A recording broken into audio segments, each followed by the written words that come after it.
What is up, guys? My name is Grady. I listen to country music on this channel and whatever else I want to.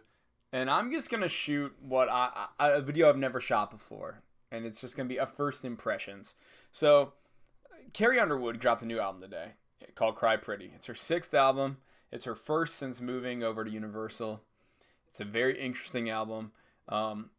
Last night, I heard it for the first time and I was like, this is weird. And I tweeted, like, why can't Carrie just get it right once? And geez, now all day I've taken, tweets from the freaking most toxic fan base that exists, at least on Twitter, which is Carrie's fans, because I freaking love Carrie Underwood. I have always covered her. I've always been interested. I always have appreciated her voice in country music and the things that she has to say and the way she supports people in the industry. The fact that she's taken Maddie and Tate out on tour with her. But sometimes the fan base can just be a little freaking frustrating. And I get it. People were really excited to hear this album from her, as was I. So I'm going to make something that's not quite a review because I don't have enough time with this album yet to really review it yet. I usually like to take, a week or two and sit with an album and play it again and again before I really know how I feel. So I'm going to cover Carrie in the August and September album roundup that I do, but I leave the country tomorrow for 10 days. And so in the meantime, I wanted to have something up on the channel about this album. And so I just want to do a first impressions video of kind of how Cry Pretty struck me at first and hear how it struck you guys at first too, just so I can have this conversation a little bit, because I do think that's a super interesting album. So let me talk a little bit about my mindset going into Cry Pretty, which was really I loved the first single from this record. You can watch my video. I loved it. I still think it's one of my favorite songs of 2018. It was and the album was sort of sold off of it, as this is going to be Carrie's first, not first, but it's going to be her most personal album that she's ever put out. And the song Cry Pretty was reflective of that, where Carrie's always been very controlled, very reserved about what she's putting out there musically, and yet this song would just start off with, I'm sorry, I'm just a girl that doesn't usually like to share my heart with the world, which is strange kind of when you're a singer. But she was showing a self-awareness and an honesty, and I thought it was reflective of the fact that she'd had this bad injury, and she's like, you can't cry pretty and you can't always be pretty. And it really set the tone for this sort of thing of wow, we're really going to get to see Carrie Underwood's soul, which she never shows us. She usually sort of stays more in the storytelling mode. And I gotta say, this era for the last, 4 or 5 months, whatever it's been sort of strange, because it's first they were making a big deal of her first appearance, and it was going to be at the ACM Awards, and then she just looked totally normal, and I was like, oh, okay, so you are still really pretty. Fine. Same with the video. And I was like, okay, so I guess we're not going to be talking about the fall and the injury. Okay. Then they released the second single, Love Wins, which, I have a reaction on this channel of that, and I thought it was fairly generic. And I was like, okay, so I don't really see where you're standing. This song's theoretically about issues, but again, I'm not getting that personal thing that I thought we were getting on this album. And now the album's come out, and it has been in every interview said this is going to be her most personal album. So in some ways, I think I'm kind of a victim of high expectation, where I really wanted to hear what was going on in Carrie's mind and her heart, and get some personal details and some, I don't know, proper names of whether it's a store she goes to or a person in her life. And I think I may have misinterpreted the term personal album. And I think maybe they may have overused it as a marketing device, because I've now heard this album probably 3 times today, and I'm like, it's fine, but it's not her most personal album. I mean, it's personal in the sense that she had a lot to do with the co-writes. I think she co-wrote 9 of the 12 or 13 songs, if you count the Champion, on this record, and she was a co-producer on it. So it might be the most reflective of her taste, and in that sense be the most personal, but lyrically, I don't really see it as a super personal album, if that makes sense to you guys.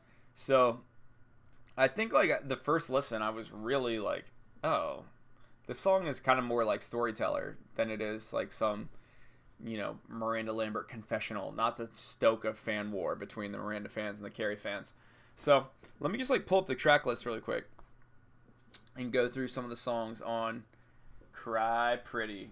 Now, the first song I really like on this record, Ghost on the Stereo. It's an interesting song. It's sort of about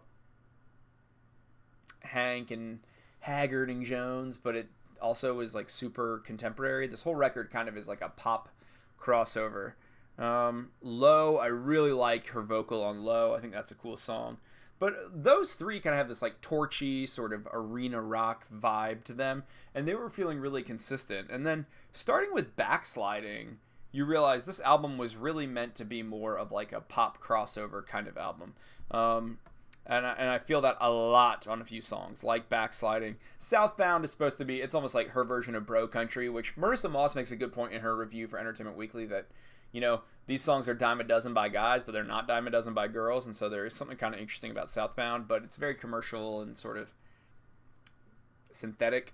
The songs that we used to make love to, that song feels like it was written for Rihanna, and Rihanna rejected it, and then they like tamified it and gave it to Carrie, but it's got a pretty good hook in it. Drinking Alone is the smash of the album to me, but it's also weird. So Drinking Alone, let me just say this. I went into this record, like I said, expecting confessional tracks. And Drinking Alone is a song where, if we are to really take this album as her most personal, then it's like her marriage is definitely on the rocks. And maybe someone's cheating or maybe they're unhappy. Because both the song that we used to make love to, that's kind of like a love that's in the past. Drinking Alone is about feeling sort of jilted and going to a bar and is like, I kind of want to be alone with this person.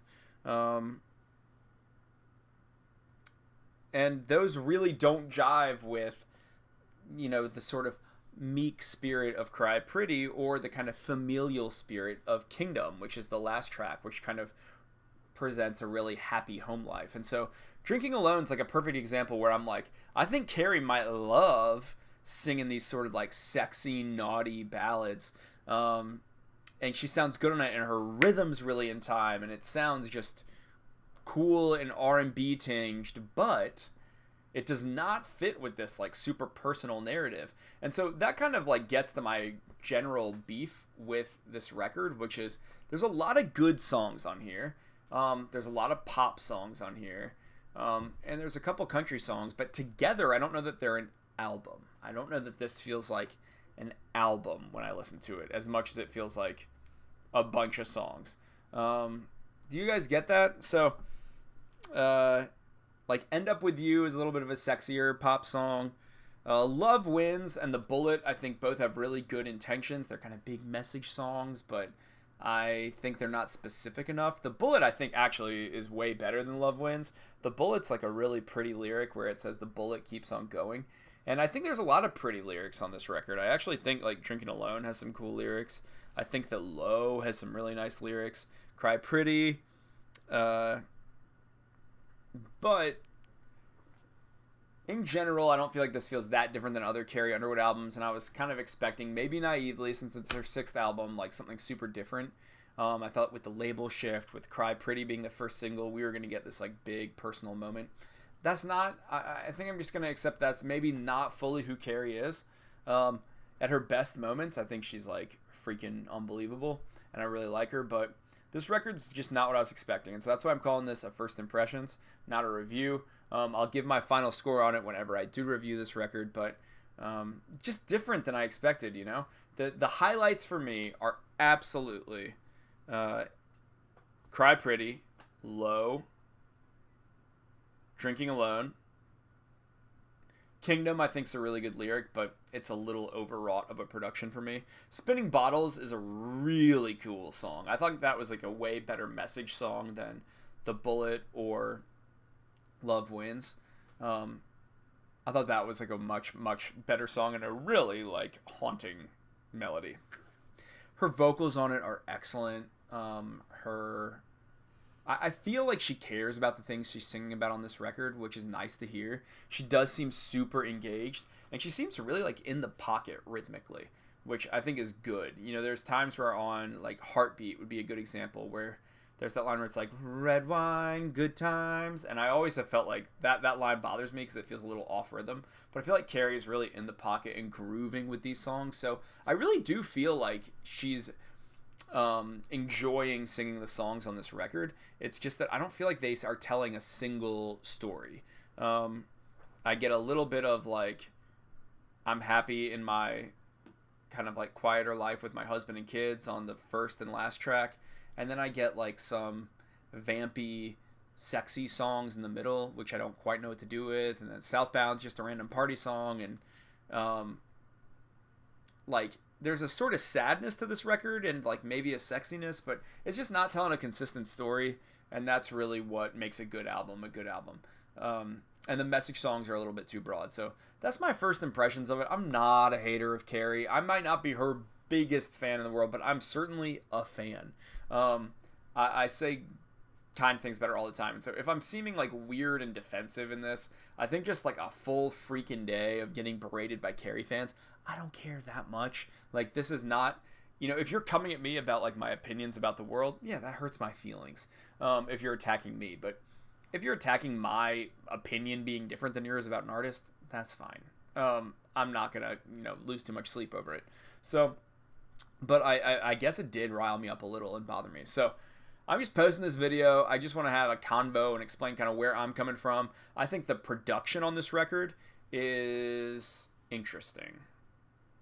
David Garcia is like a Christian contemporary producer. I feel like he brings a lot of the kind of like fake sheen that I don't like in Christian music that makes it feel a little too packaged, a little too plasticky into this record, which I don't really love. But he does make it sound super contemporary. I could absolutely hear the songs that we used to make love to being a pop hit. That is a really good hook. The songs that we used to make love to. It kind of reminds me of Christina Aguilera's first record overall, like very much like a late 90s R&B pop sound. And I don't know, that's not my favorite thing in the world, but I think he doesn't do a bad job with it, but it just feels a little plasticky to me. I preferred those first three songs. Like, I like that kind of torchy sound. Almost reminds me of Smoke Break by Carrie Underwood, another song I really like. But hey, if this is what she wants to do, this is what she wants to do, and that's fine. I just wish it were a little more cohesively conceived.